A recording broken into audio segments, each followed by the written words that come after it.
Okay. So magandang gabi po sa ating lahat at muli kasama niyo po ulit ang programang Concern ng Bayan dito lamang sa himpilan po ng Parañaque Net Radio Worldwide. At muli kasama niyo po ulit ngayong gabi ang inyong pong lingkod, Kuis Gerald, na kung saan tayo po ay nabigyan po ng oportunidad na makapagprograma po every Monday.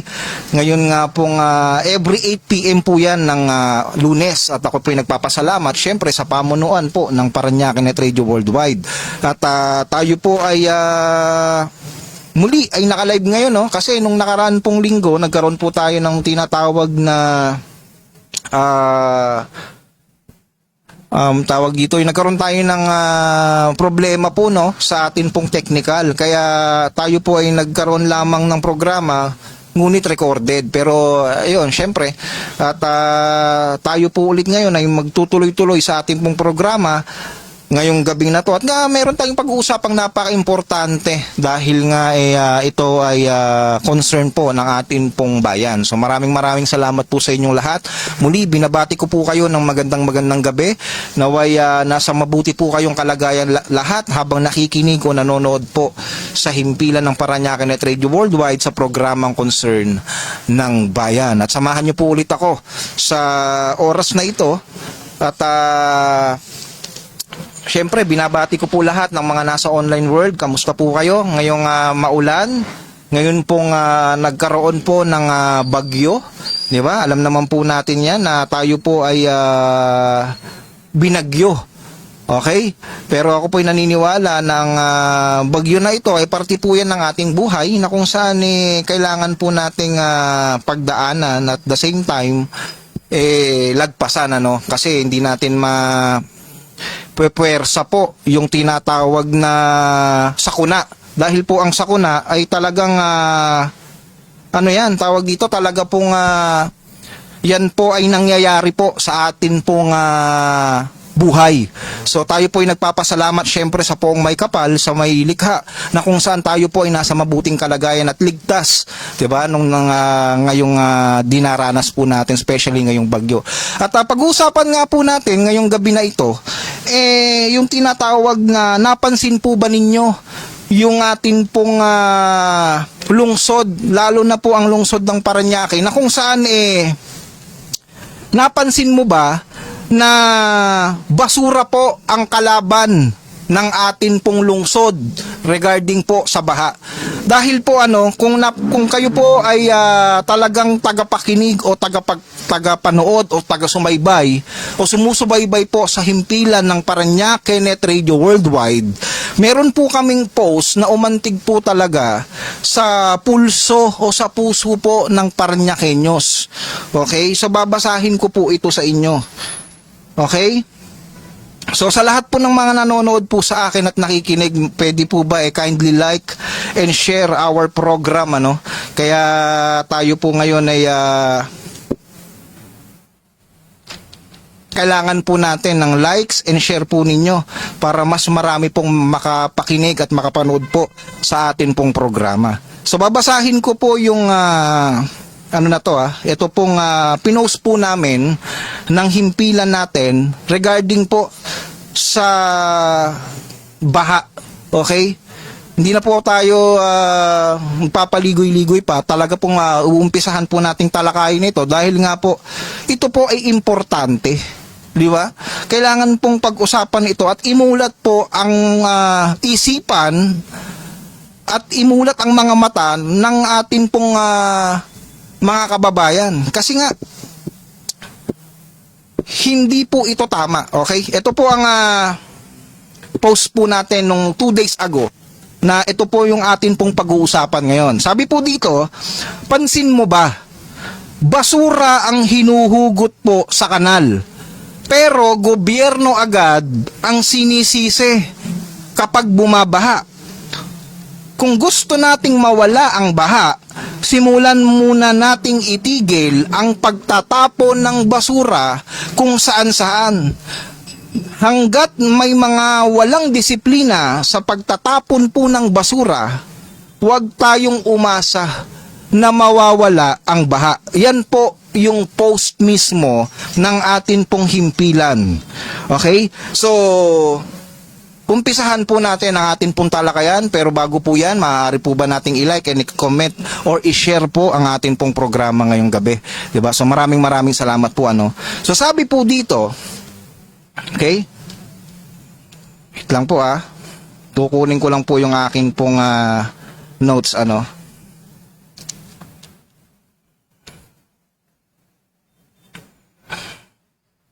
Okay.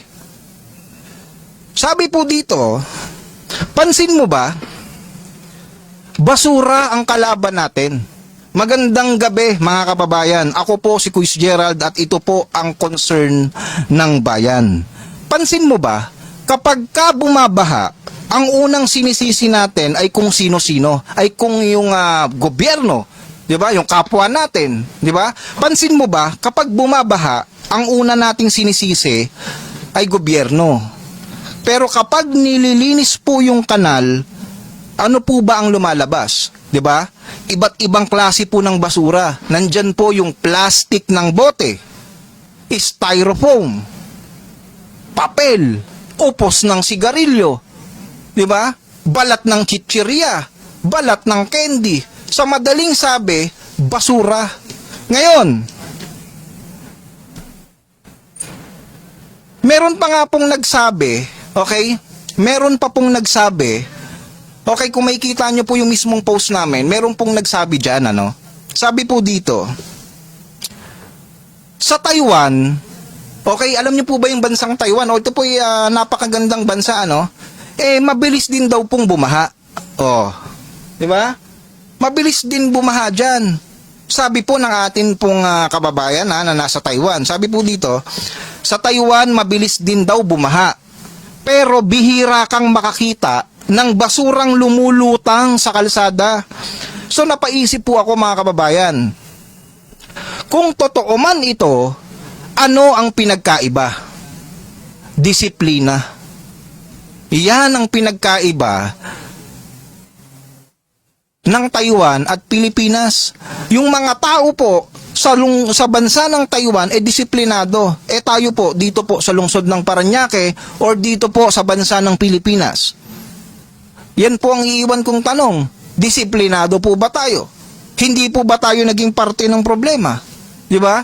Kasi saan po manggagaling ang pala-pala o sako-sakong basura kung hindi po tayo ang naging problema. Okay, mga kababayan, hindi natin maikakaila na may responsibilidad po ang gobyerno na maglinis po ng estero, mag-declogging, palawakin ng drainage o anuman pong mga proyekto para po labanan ang baha.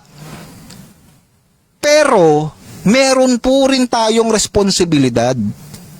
Dahil kahit gaano kaganda o kalaki ang proyekto ng pamahalaan, kung tayo mismo ang nagbabara sa kanal, nagtatapon ng kung ano-anong basura, hindi tinatapon ng maayos sa tamang tapunan, babalik at babalik ang baha.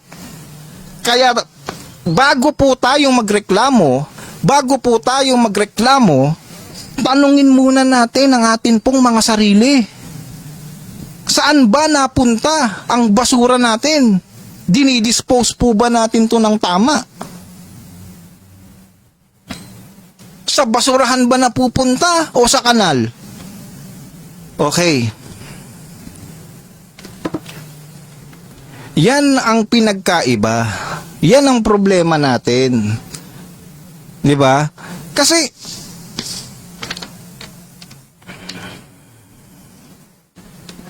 ang laban po ng ang laban kontra baha ay hindi lang po ito trabaho ng gobyerno.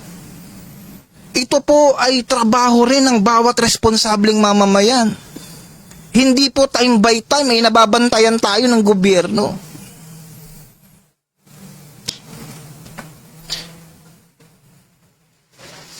Alam nyo, in this time mga kababayan ko, correct me if I'm wrong, okay? Correct me if I'm wrong mga kababayan, lalong-lalo na po dito sa lungsod ng Parañaque. Napansin nyo po ba nitong mga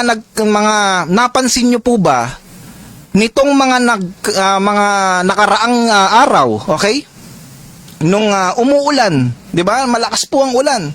Okay, gabi-gabi po, lumalakas ang ulan, madaling araw, malakas ang ulan. 'Di ba? Nung mga nakaraan, ito pong bagyong Inday. Correct me if I'm wrong, kung napansin nyo, nitong bagyong Inday, bumaha po ba sa lungsod ng Parañaque? 'Di ba sinasabi natin, konting konting ulan baha dito sa lungsod natin. Pero correct me if I'm wrong, bumaha po ba dito sa lungsod natin ngayon?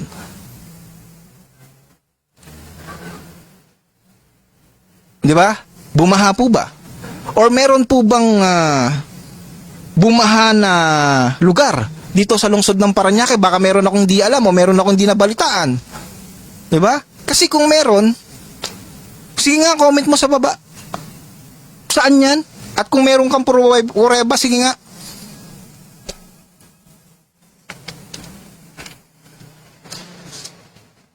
Correct me if I'm wrong, mga kababayan ko. Uulitin ko po Correct me if I'm wrong. Nitong nakaraang araw, mga kababayan. 'Di ba? Kasi sa totoo lang, sabi ko nga palagi sa aking programa, ang atin pong pamahalaan o ang gobyerno po natin ay kumikilos. Gumagawa ng mga kaparaanan para po maibsan po ang atin pong kahirapan. Hindi lamang po sa baha, napakarami pong proyekto. Yes, that's not perfect, but they are trying to make a change. Alam nyo mga ka-CNB,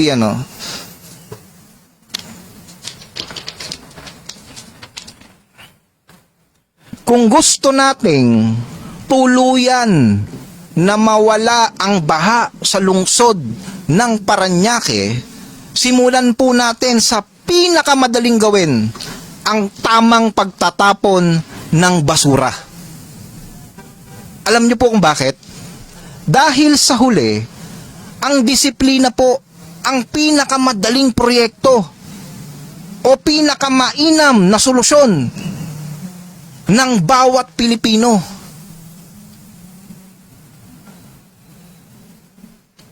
Kasi po ako naniniwala, kinder pa lamang po tayo, itinuturo na ang tamang pagtatapon ng basura. Kinder, grade 1, elementary, tinuturo na yan sa eskwelahan eh. It's a basic necessity. Basic lamang po yan.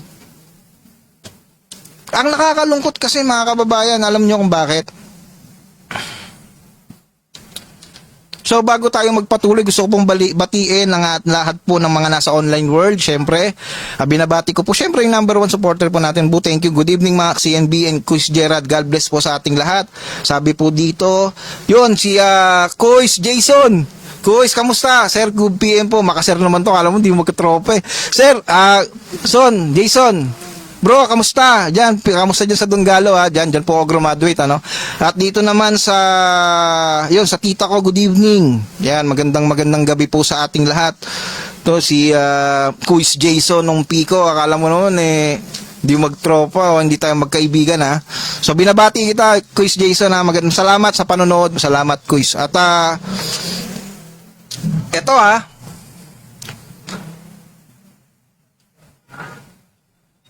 Pansin mo ba na ang basura ang kalaban natin po dito? Kapag bumabaha, gobyerno kagad ang sinisisi, palpak ang proyekto, ayun ang sinasabi palagi, kailangan ng ordinansa, kailangan ng mahigpit na patakaran, penalty.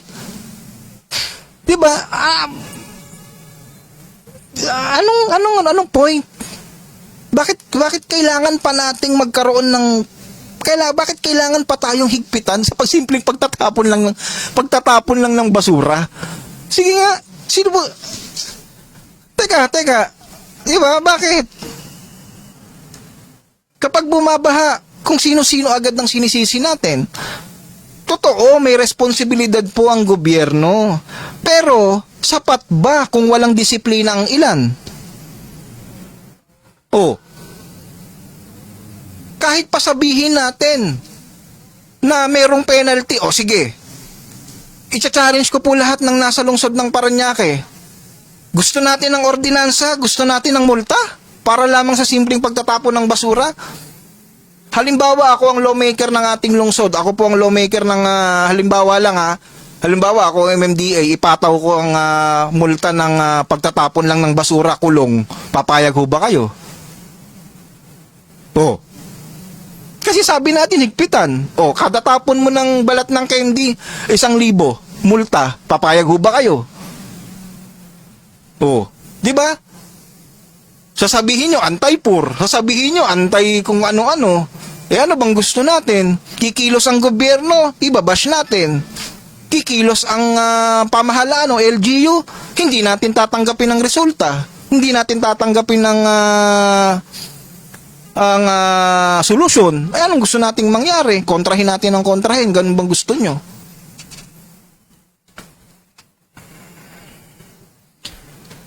Inuulit ko palagi sa programa ko, guys. Hindi po masama ang magkomento o magbigay po ng question regarding po sa pamamalakad. Pero wag naman masyadong obvious na hindi po para sa ikabubuti yung ginagawa po nating pangbabash o pangsira po sa ginagawa ho ng atin pong pamahalaan, hindi lamang po dito sa ating lungsod, pati na rin po sa national government. Gumagawa ng paraan, yes, walang problem, yes, hindi ko kayo masisisi dahil nagkaroon tayo ng flood control project na palpak sa iba-ibang bayan po dito po sa ating bansa. Yes, meron pong korupsyon na naganap, pero wag naman po sana nating lahatin. Di ba? Wag naman po sana nating lahatin na porket kasalanan ba ni Pedro, kasalanan na rin ba ni Juan yan? Kasalanan ni Pedro, kasalanan na rin ba ni Juan? Or kasalanan ba ni Juan, kasalanan na rin ba ni Pedro yan? Yan po kasi yung nagiging nangyayari, minamajoritize natin palagi. Kasalanan ko, kasalanan nyo rin ba? Di ba? So, kung titingnan po natin, ano ang nakukuha natin Okay? Doon tayo sa topic, ano? Sabi po dito, ano ang nakukuha sa paglilinis ng kanal? Okay, tanong number 1, ha? Dito po, sa kahabaan ng sukat, dito po sa may bandang SM Sukat, pala-palang basura. Sinasako po. Ganyan katindi. Ganyan po kadugyot. Ibig sabihin, gobyerno pa rin may kasalanan yan? LGU pa rin ba may kasalanan yan? Ganyan ba nating tingnan? Tapos may kita mo sa comment section, ewan ko kung sino-sino ba yung mga yan. Akala mo kung sino magagaling. Sasabihin nila, kailangan ng higpitan, kailangan ng ordinansa. Diyos mio, alam nyo mga kababayan, ang pagtatapon ng basura, kinder pa lang alam ko na eh. Araw-araw tinuturo yan, di ba? Pag uuwi ka nga, pila, tatapon mo basura. Kung di nyo dinana sa kinder yan, saan kayo nag-kinder? Baka hindi kayo nag-kinder. Ayun lang yun. Di ba? Nung nagkaroon po ng declogging, or sabihin na natin, nung nagkaroon po ng paglilinis po sa estero, dyan po sa kanal, ano po ba ang nakukuha? Okay? Ano po ba yung nakuha sa paglilinis po ng kanal? Hindi naman bato. Hindi lang putik. Alam nyo kung anong nakuha? Plastic, bote, upos ng sigarilyo, chichirya, balat ng chichirya, balat ng candy, diapers. In short, basura. Yan po ang tunay na kalaban ng ating lungsod, kaya po bumabaha. Kailangan po natin ng disiplina para tuluyang maibsan ang kalaban nating baha.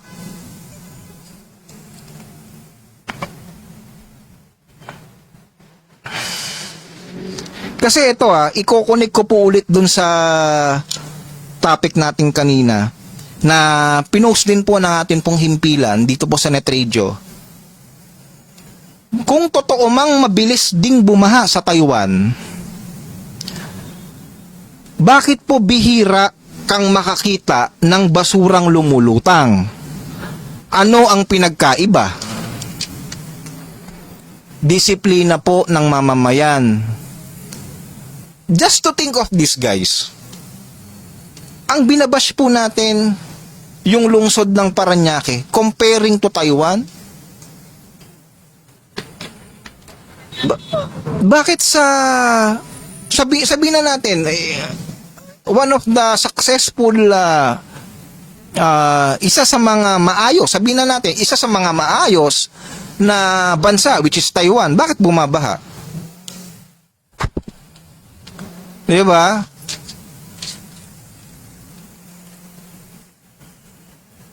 Talagang nagiging parte po yan ng buhay ng tao. Ang tanong kasi natin dito, ang pinagkaiba lang talaga ng mga taga-Taiwan at dito sa Pilipinas, o mga dito sa Pilipinas, kulang po tayo sa disiplina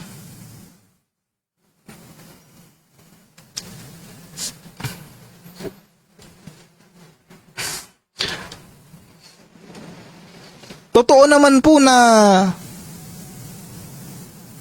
kailangan sabihin na natin, sige, pagbibigyan ko yung inyo pong statement na kailangan ng kesyo ordinansa, kailangan ng kesyo multa.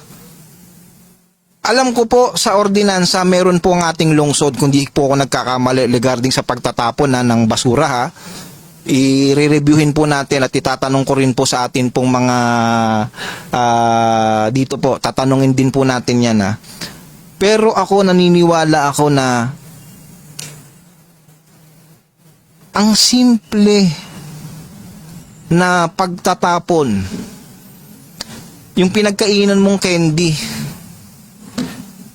pag tinapon mo yan sa kung saan-saan lang, naiipon yan. Hindi lang naman ikaw ang kumakain ng candy, napakarami natin. Ako, mahilig ako sa candy. Lalo na, pantanggal umay kasi yan di ba? Pero, as possible, talagang tinatapon po dapat natin yan sa tamang tapunan. Kasi pag tinapon mo lang yan kung saan, ang tendency niyan, pagka hindi po yan nawalis kagad, sa kanal po yan mapupunta. 'Di ba? Yan po ang totoo niyan.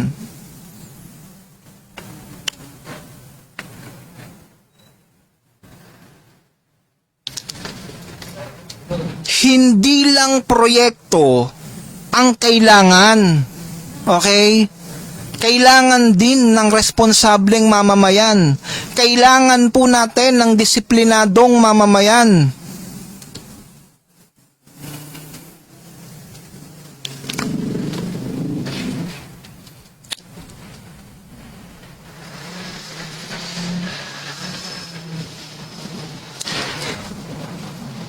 Nakakalungkot lamang isipin na ayaw natin ng baha, pero pagka nilinis mo yung kanal, yung estero, barado, because of what? Basura.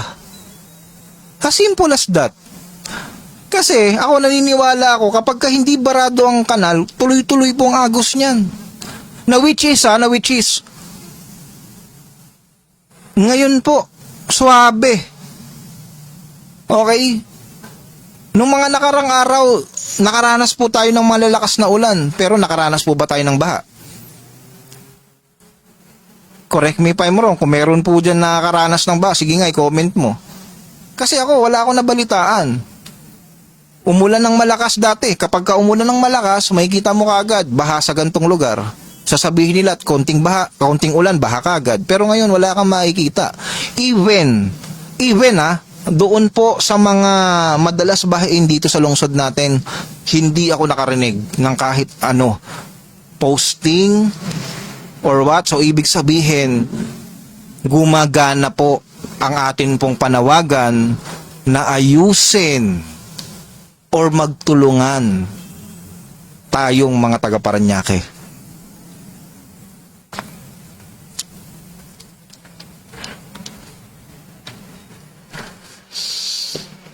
Kasi po, alam nyo mga kababayan,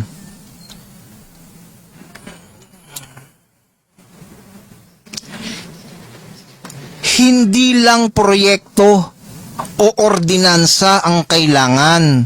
Ang kailangan po natin dito ay meron po dapat tayong disiplinadong pagkatao. Kasi kahit anong proyekto yan, kahit ano pa sabihin mong ordinansa yan, kung talagang hindi ka susunod, di ka susunod. Ganyan katindi ang katigasan natin eh. Ganyan katigas yung ulo natin eh. Di ba? Inuulit ko to guys.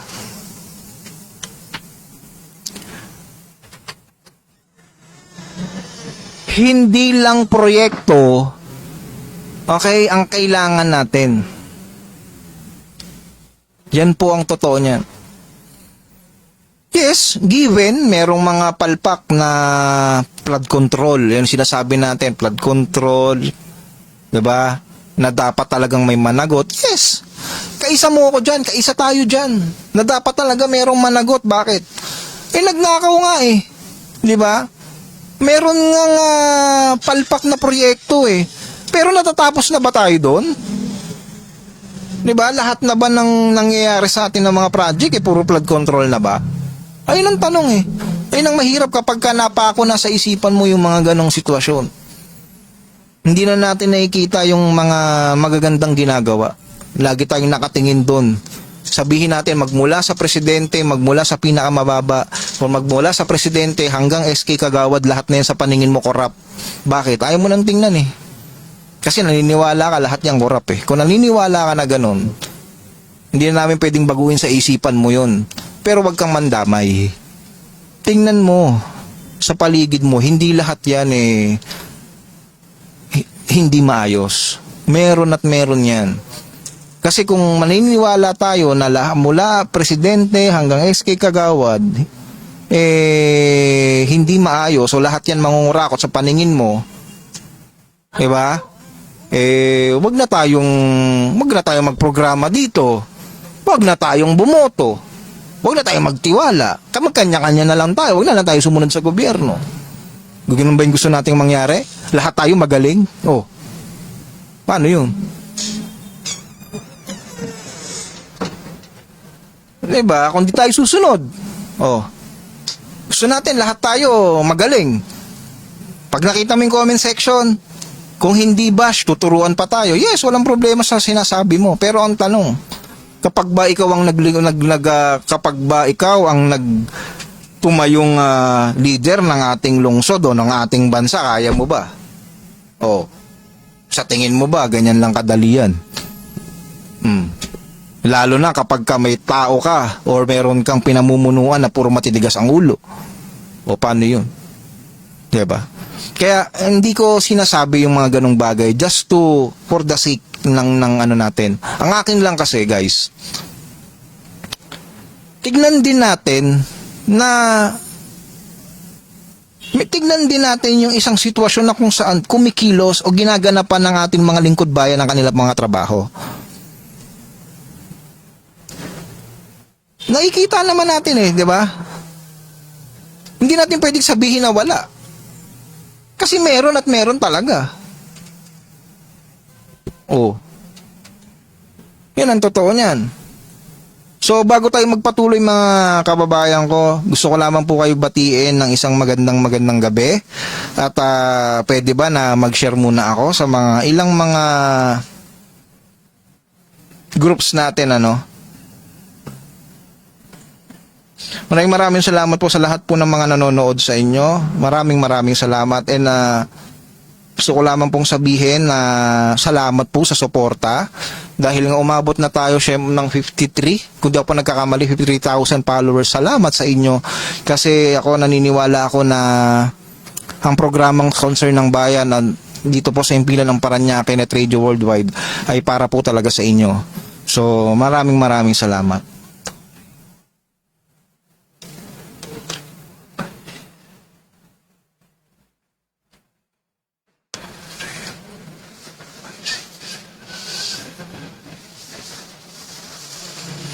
Diba? So,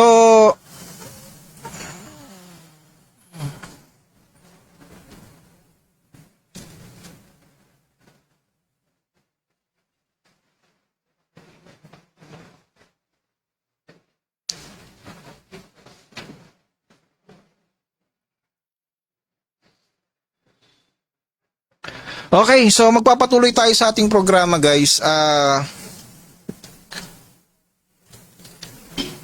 Ulitin ko, or dun tayo sa pinakahuli nating pinag-usapan, hindi lang proyekto ang kailangan.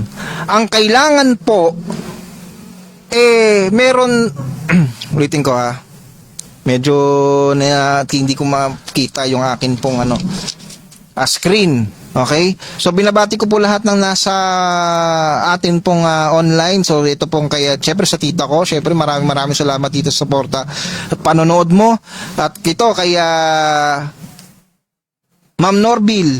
Yan, good evening po. Good evening din po. At naway makasama ko rin po kayo sa mga susunod nating programa. At ulitin ko, hindi lang proyekto ang kailangan. Kailangan din ng disiplinado at responsableng mamamayan. Ang kalinisan ay nagsisimula po yan sa tahanan. Bata pa lamang po itinuturo na ang tamang pagtatapon ng basura. Kinder pa lamang po ako, alam ko na kung paano ang pagtapon ng tama. Kaya kung sasabihin po natin na kailangan pa ng ordinansa, kailangan ng multa, kailangan pa ba ng mga ganyan sa simple na pagtatapon ng basura? Bata pa lang tinuturo na sa atin yan. Ibig sabihin lamang niyan, kulang tayo sa disiplina. Yan ang kailangan ng ating lungsod para tuluyang mawala ang problema natin sa baha.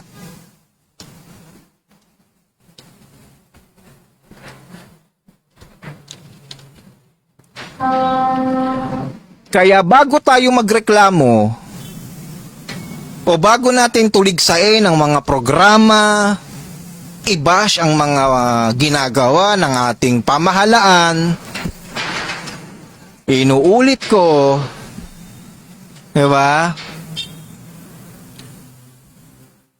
Bago tayo magreklamo, tanungin muna natin ang ating mga sarili. Tama ba ang pagtatapon natin ng basura? Bahagi ba tayo ng solusyon o ng problema? Dalawa lang naman yan eh. Nagiging parte ba tayo ng solusyon o nagiging parte tayo ng problema? Kung disiplinado tayo, parte tayo ng solusyon. Kung hindi tayo disiplinado at hindi tayo responsable, problema tayo ng lungsod. Problema tayo ng atin pong bayan. Kaya simula ngayon, ang i-goal po natin ay maging disiplinado po tayong lahat.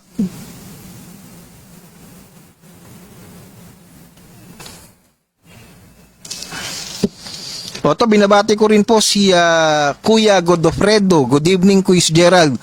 Yun, ito sa atin pong mga taga-subaybay, magandang gabi po sa inyo. At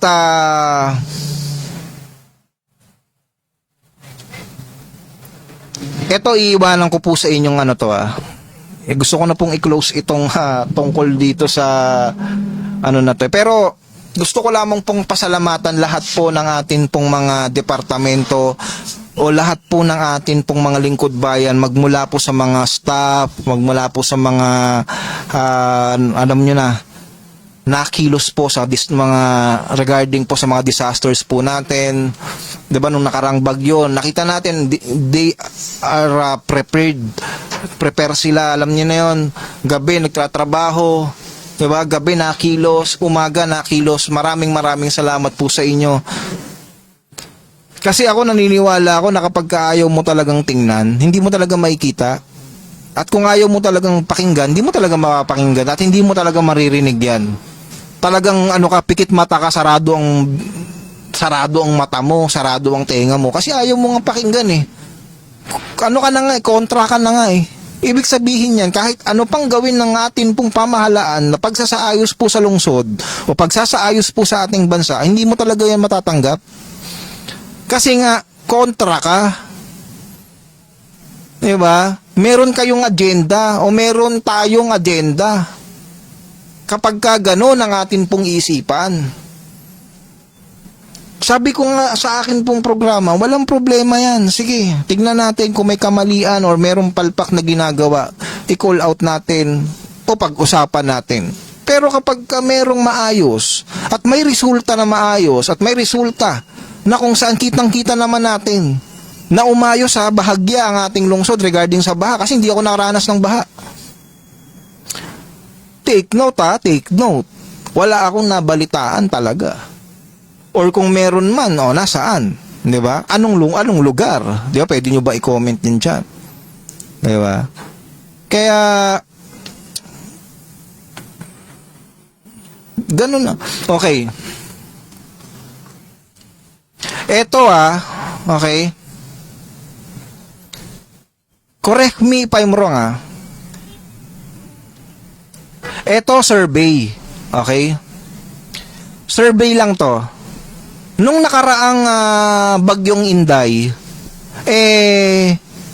ako in my own observation wala po akong nakita na or nabalita ang bumaha dito sa ating lungsod. Correct me if I'm wrong.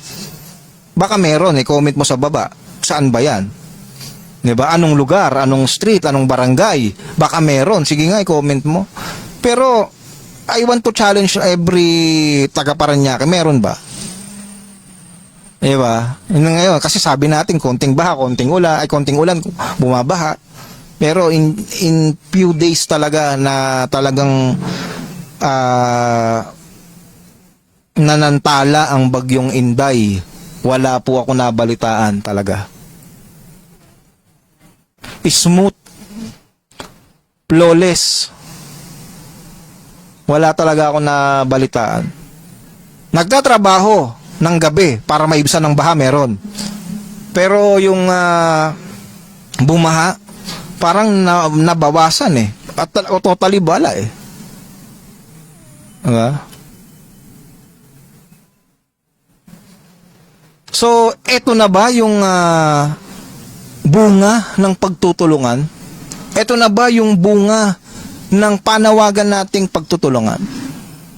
Sana ito na yun at sana talaga hindi na natin maranasan o kung maranasan man natin sana mas maibsan or mabawasan yung atin pong hirap. At tayo'y nagpapasalamat na dumaan po ang bagyong Inday, hindi po bumaha sa atin pong lungsod. Especially dito po sa may Sukat Road. Bakom yan, hindi ko nabalitaan yan. Di ba? Kaya, yun lang ang gusto kong sabihin sa inyo at gusto ko pong i-clarify na sana nga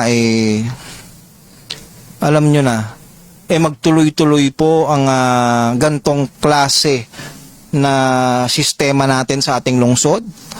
Siyempre yan, sa pangunguna po yan ng ating pong butihing mayor, Kuya Edwin Olivares, kasama po ng kanyang pong Vice Mayor Benjo Bernabe at kanya pong dalawang congressman sa District 1 na si Kuya Eric Olivares at sa District 2, siyempre ang ating pong Congressman Brian Yamsoan at kanila pong mga konseho at mga kapitan po sa mga barangay. At sana ito na yung magtulungan tayo, di ba?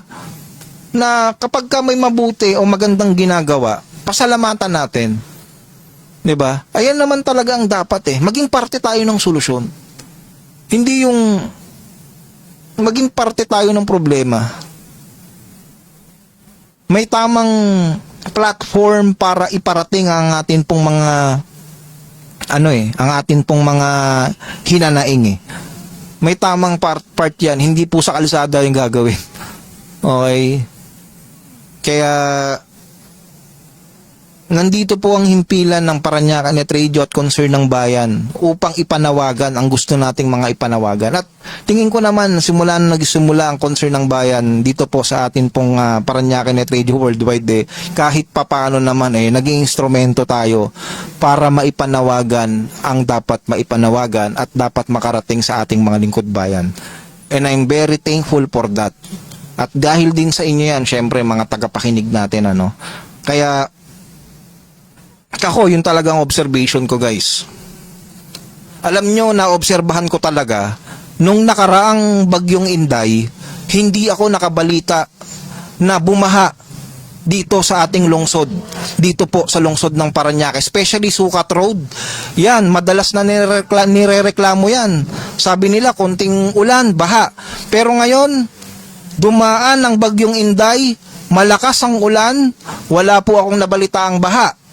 Bagkus ang nabalitaan ko ay yung tuloy-tuloy na operation upang mas umayos ang atin pong mga kanal, ang atin pong estero. Tuloy-tuloy na operation para labanan o kontrahin ang baha. Yan po ang akin pong nabalitaan na kung saan patuloy nilang inaayos or patuloy na inaalam ang solusyon para tuluyan ng mawala ang baha dito po sa lungsod ng Parañaque. At ang call out ko naman po sa akin pong mga kababayan dito po sa ating lungsod, maging parte po tayo ng solusyon. Yan po ang kailangan ng ating lungsod para tuluyan ng mawala ang baha dito sa Parañaque.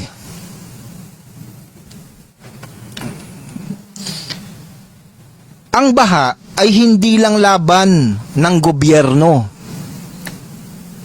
Okay? Hindi lang po dito. Ito, call out ko na po ito. Hindi lang sa lungsod ng Parañaque. Sa lahat po ng pwedeng makaabot po ito ng video na to. Sabi dito, ang baha ay hindi lang po yan laban ng gobyerno. Laban ito ng bawat Pilipino.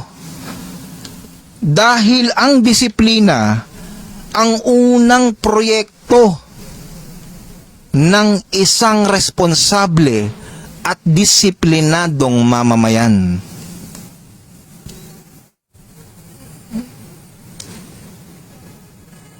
Yan po ang gusto ko po sanang sabihin po sa inyo, at sana po makuha nyo po yung mensahe na kung saan ang kailangan po ng ating lungsod ay tulungan, maging responsable at disiplinado.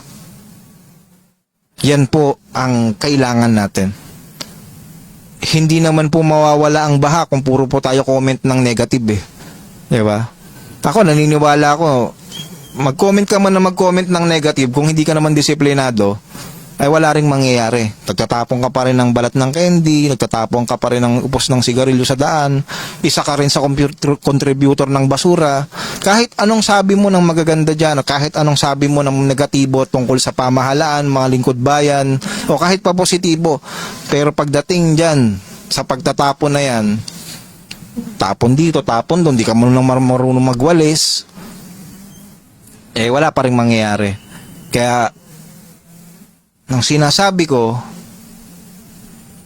ayusin natin ang atin pong pagtatapon, at ayusin po natin ang atin pong mga sarili, maging disiplinado tayo, mag-responsable tayo. Diba? So, yun po yung akin pong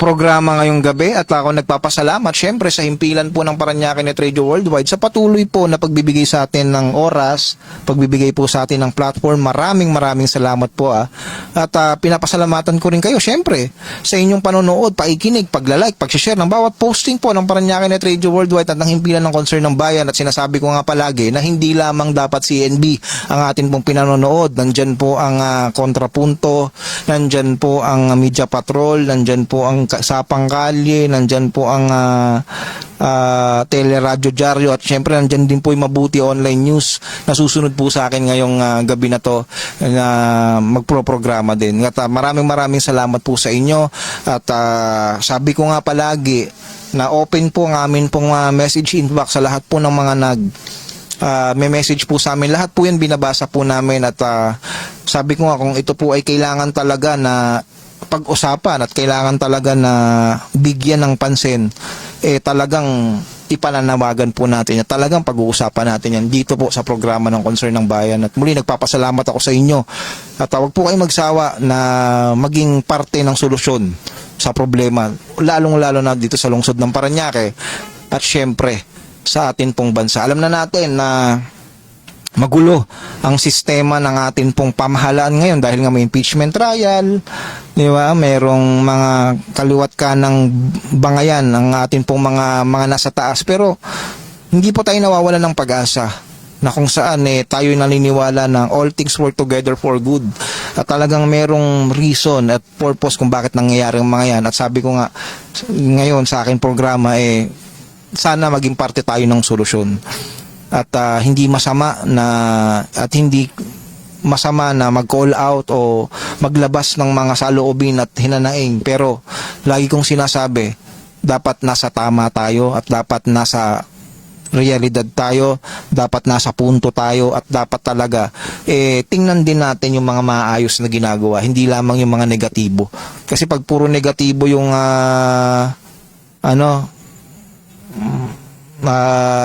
pag hindi kasi tayo, alam niyo, pag one-sided tayo masyado, hindi na natin makikita yung isang part, di ba? Mahirap yung lagi tayong tumitingin sa kadiliman, di ba? So, tingnan natin din yung nasa good job na part. Kaya ayun, alam niyo na. Kaya sabi po dito ng ating pong tita, dapat maraming kabataan ang makarinig nito at maging concern at maturuan maging responsible mamamayan. So thanks Kuya Gerald, timely topic at eye-opener. So maraming salamat po tita, at salamat sa inyong lahat, at yun nga, tulungan niyo po ako na i-like, i-comment, i-share po yung ating pong programa. At maraming salamat po sa inyo, at yun lamang, at papatuloy ko po kayong hinihikayat na mag-like, mag-comment, mag-share, mag-message po sa amin ng inyo po mga concern regarding po our city at regarding din po syempre ng ating pong bansa. Maraming salamat po sa inyo. Ako po si Kuya Gerald na naniniwala. Ay, teka lang, makita-kita po muna ulit tayo sa susunod na Lunes Di ba? So, huwag po kayong aalis at susunod po yung atin pong programa. Huwag po kayong aalis dyan. Suportahan din po natin yung susunod na programa. Yung Areglo sa Net Radio, Online Mabuti News, yan po yung susunod. Suportahan pa rin po ninyo, panoorin ninyo mamaya pagtapos ko. At yun lamang, maraming salamat sa inyo. Magkita-kita ulit tayo sa susunod na Lunes. Ako po si Quiz Gerald, naniniwala. Okay? At ang concern ng bayan ay naniniwala na kapag ka merong ipinarinig, merong makikinig. At kapag ka merong nakinig, merong po yung kaakibat na aksyon. So maraming salamat po. Makita-kita po ulit tayo sa susunod na Lunes. Ako po si Quiz Gerald. Mabuhay po tayong lahat at God bless everybody. Maraming salamat po. See you again on Monday. Thank you so much.